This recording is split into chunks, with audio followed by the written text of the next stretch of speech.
Dear students, a warm welcome to all of you for this session. In our last session, we have discussed bubble sorting technique. The bubble sorting technique is not a practical sorting technique when n is very large. When the number of elements in the list that has to be sorted is very large, this bubble sorting technique is not at all helpful because it takes more time to sort the list. To overcome this drawback, a new technique was devised and it is called as selection sort.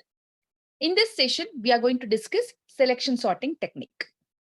Selection sort works by finding the minimum value in the list and swapping it with the value in the first position. And this process is repeated for every element in the list. So in bubble sorting technique, we are going to compare the adjacent elements and we are going to exchange the elements if they are out of order. Whereas in selection sorting technique, first we are going to traverse the list to find the minimum, and that first element is placed into the first position. Similarly, we are going to find the second minimum in the list and we are going to place that second minimum in the second position. And this process of finding the minimum and placing that minimum in its appropriate position is repeated for every element in the list. Okay, so the selection sort is noted for its simplicity and also has better performance advantages over the more complicated algorithms in certain situations. Now let us discuss selection sorting technique with an example. Here I have considered a list with 6 elements: 30, 10, 5, 45, 34 and 7. As I told you, in selection sorting technique, first we are going to find the minimum element in the list. Okay. To find the minimum element in the list, first we are going to assume the first element in the list itself as the minimum element. So here I'll assume 30 as the minimum element. And now I'm going to compare that assumed minimum value with the other elements in the list. And I'm going to change my assumption if I find any element which is smaller than the assumed value. Okay, so I'll compare 30 with the next element in the list, that is 10. 10 is smaller when compared to 30, hence I'll change my assumption. Now my smallest element in the list will be 10. In the next step, I'll compare 30 with the next element in the list, that is 5. So 5 is smaller than 10, hence I'll change my assumption. My smallest element now, it will be 5. Similarly, you will compare 5 with the next element, that is 45. Because 45 is larger than 5, you will continue with your assumed smallest element, that is 5. In the next step, 5 will be compared with the next element in the list, that is 34. Still 5 is smaller. And in the last step, you will compare 5 with the last element in the list, that is 7. Still 5 is smaller. Hence, the smallest element in the list at the end of this first iteration will be 5. And this element will be swapped with the first element in the list. So, the element 5 is present at the second index location. And to that second index location, the element that is present at the first index location will be saved, and this 5 will be written into the first memory location. So that is swapping the first element with the minimum element in the list. Okay, so at the end of the first iteration, the first minimum element in the list will be placed at the first position.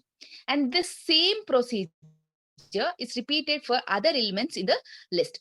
Now I'll consider the remaining n-1 elements in the list for the second iteration. So that is the list from 10 to 7. So now for the second iteration, I'm going to consider only these elements: 10, 30, 45, 34 and 7. Because 5 is already placed in its proper position. Now I have to find the second minimum element in the list. So I'll repeat the same process. Initially, I'll assume 10 as the smallest element. And now I'll compare my smallest element with the other elements in the list. So 10 will be compared with 30. 10 is smaller. 10 is again compared with 45, 10 is smaller. 10 is compared with 34 in the list, still 10 is smaller.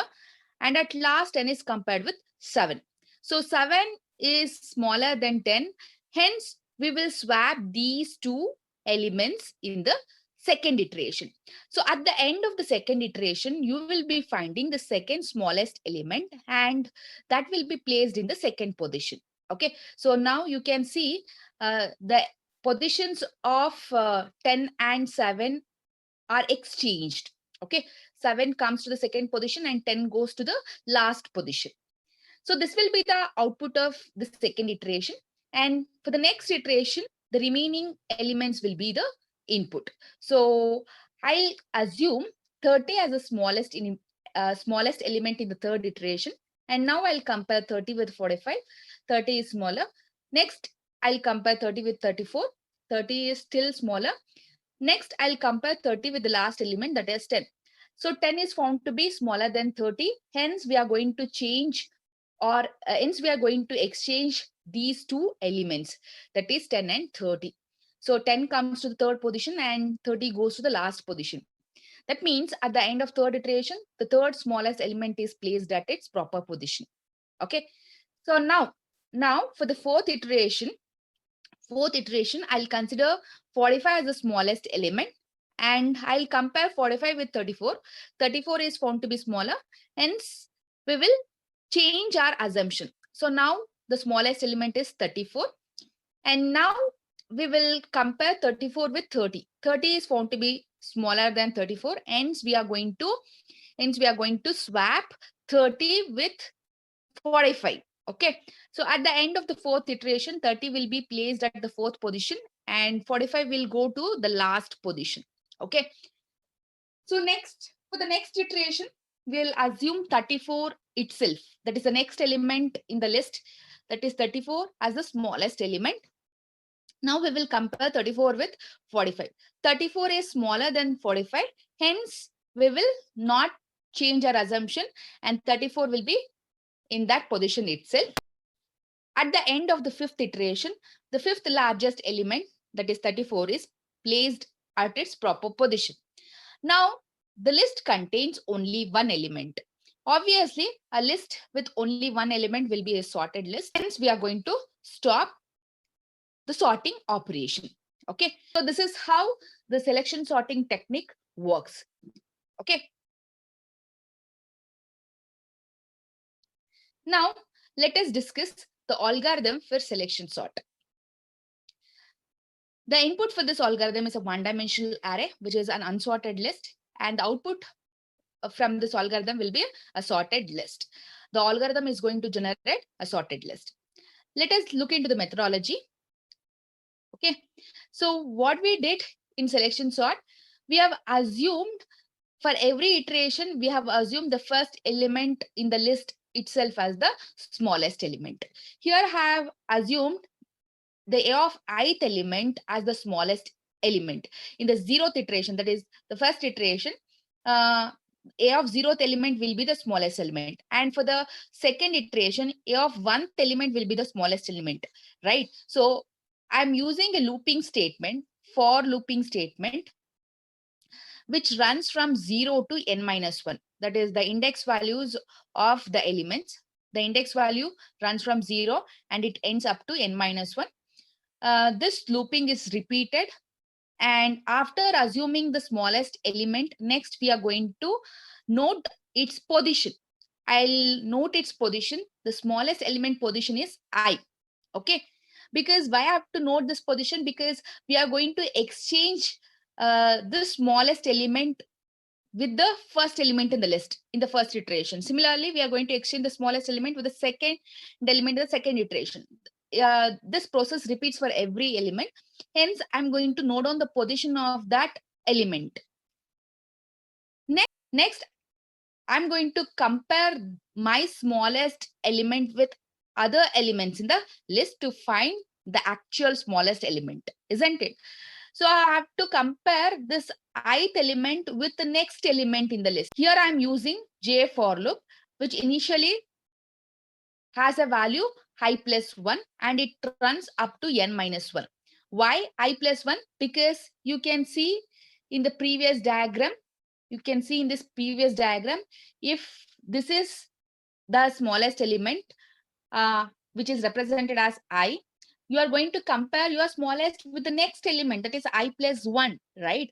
And this comparison is repeated for every element in the list up to n minus 1. So for that, I'm using a J for looping statement with the initial value I plus 1, and it runs up to n minus 1. Okay, so in this J for loop, you are going to compare your smallest element with the A of jth element.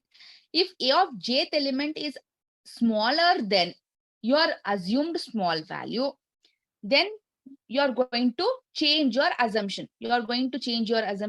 As soon as you change your assumption, you are going to note down the position of that smallest element. That is, position value will be now J. Okay, so this ends J for loop. At the end of J for loop, you will be finding the smallest element in the list. Now you are going to swap that smallest element with the ith element in the list.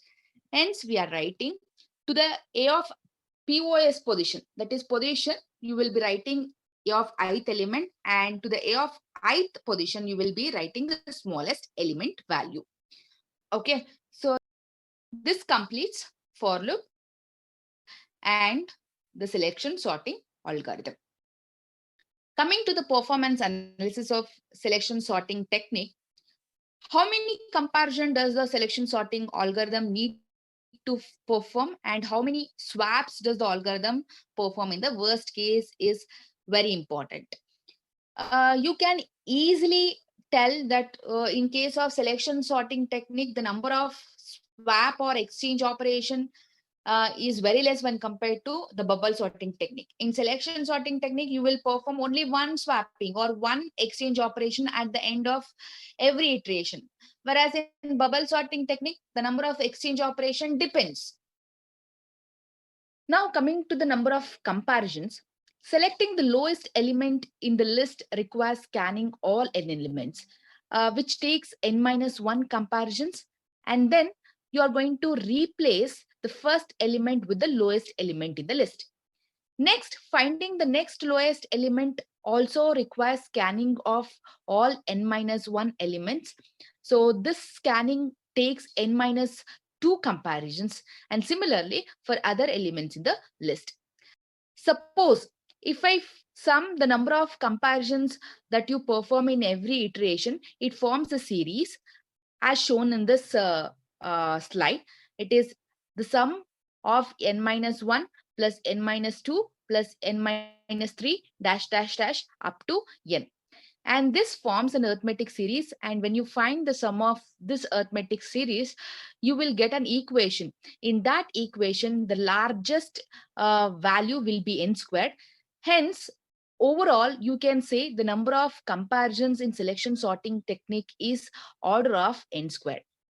And in every iteration, how many swapping you're going to perform? You are going to perform only one swapping. With this idea, you can state the worst case performance of the selection sorting algorithm is order of n squared, and the best case performance is order of n squared, and also the average case performance is order of n squared. Coming to the space complexity, the selection sorting technique takes n memory location to store n elements. Hence, the space complexity is order of n. And this is the assignment for this session. You have to sort this list using selection sorting technique. And with this assignment, I'll be concluding the session. Thank you for your patience listening.